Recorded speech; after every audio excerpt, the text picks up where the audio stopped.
Moi, je m'appelle Thierry Dubé, je suis un acteur et un acteur de doublage et un annonceur. Et en fait,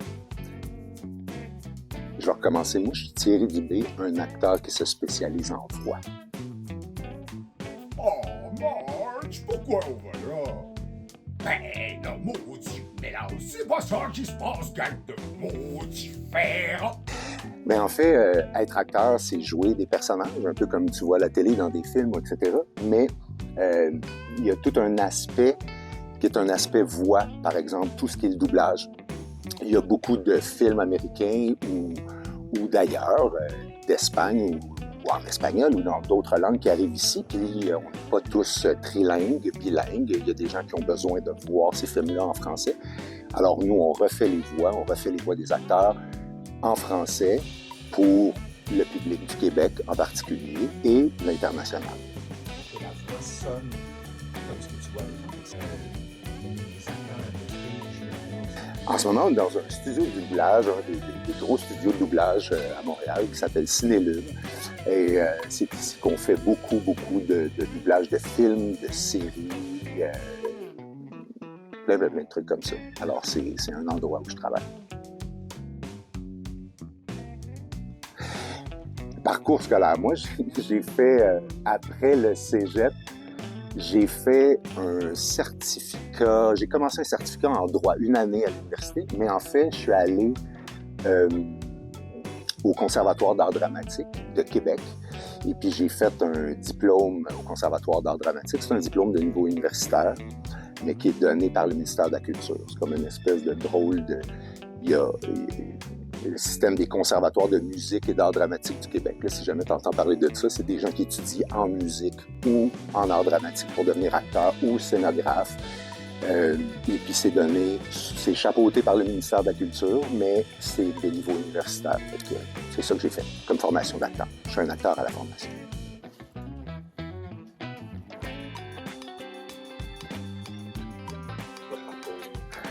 Les 3 moments les plus importants. Hey, tu me prends là parce que j'ai jamais vraiment pensé à des moments... Oui, moments importants. Je pense que la première fois que j'ai joué au théâtre, professionnellement, après l'école de théâtre, au Trident à Québec, au Grand Théâtre de Québec, ça a été un moment très important. Quand j'ai été accepté à la formation de doublage donné par le Conservatoire d'art dramatique de Montréal à la fin de mes études. C'était une espèce de stage de perfectionnement. Ça a été un moment important parce que ça m'a permis de rencontrer tous les gens avec qui je travaille présentement. Puis, je pense que quand j'ai décroché le rôle d'Homer Simpson en remplacement d'Hubert Gagnon, ça a été un moment super important aussi.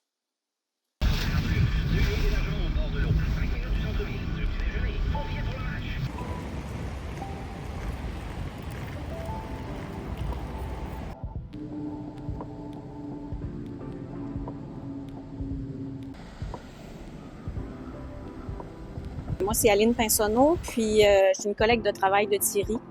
On fait du doublage ensemble depuis plusieurs années.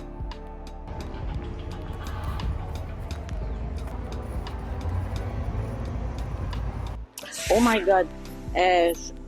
Pour vrai, là, je m'en souviens pas de la fois où on s'est rencontrés. Moi, ça fait déjà presque 35 ans que je fais du doublage. Fait que j'en ai rencontré beaucoup de monde. Mais c'est sûrement, on s'est croisés dans un studio, on a dû travailler ensemble. Là. Un directeur nous a appelés, puis on était sur le même projet.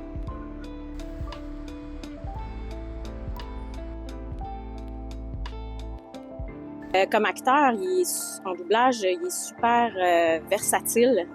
On peut lui confier pas mal de personnages. Il va toujours les rendre avec justesse.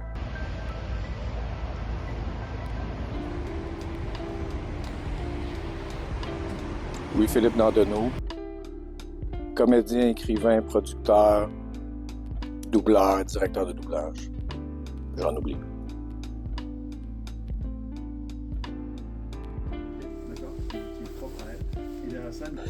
En tant que doubleur, il y a un range qui est pas mal large.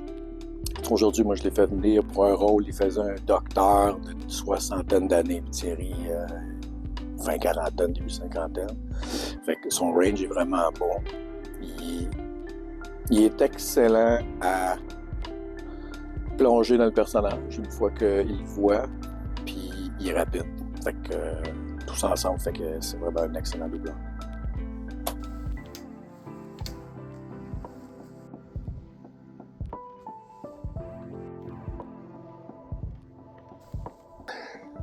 Un bon doubleur, c'est comme un bon surfeur. Tu comprendras rien de ce que je veux dire, mais en fait, un doubleur, là, c'est que il faut que tu joues comme si tu étais là, à l'écran. Mais c'est pas toi qui l'as joué. Fait qu'il faut que tu sois capable d'avoir la liberté de le jouer en français tout en jouant en anglais ce que la personne a fait. C'est difficile à concevoir. C'est un drôle de métier. C'est pour ça qu'on n'est pas tant que ça à en faire. Parce que ça demande une capacité d'abandon, comme un acteur, de rentrer dans... Ben là, c'est drôle à dire, mais oui, de rentrer dans le corps du personnage qui est à l'écran, puis de bouger comme lui, puis de jouer comme lui pour que la voix sonne comme ce que tu vois à l'écran. Fait que c'est un vrai travail d'acteur, mais en même temps, on n'a pas la même liberté que si on joue au théâtre, par exemple, où on fait un peu les mouvements qu'on veut, que le metteur en scène nous dit de faire, ou à la télévision. À la télévision, on est aussi limité, au théâtre aussi, mais d'une manière différente. On est limité par les consignes. Tu sais, si je dépasse ici, je vais sortir de ton image. Fait que tu vas me dire, bouge pas là, je suis limité. Sur scène, je suis limité par d'autres choses. À l'écran, je suis limité par les gens qui écrivent, mais par les gens qui jouent. Mais c'est un fabuleux métier.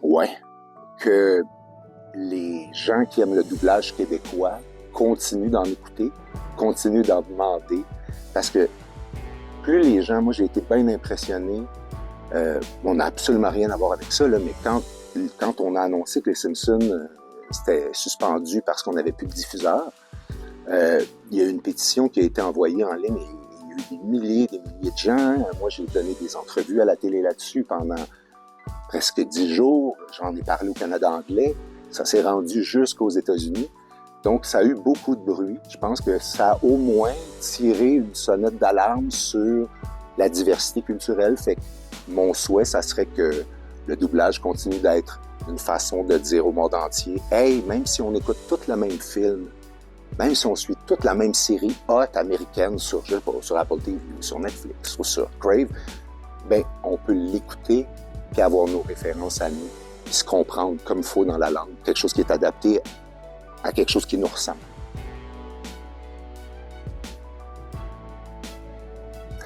Pour moi, c'est un acteur qui est mort maintenant, mais qui a été mon acteur le plus difficile à faire et le plus satisfaisant à jouer.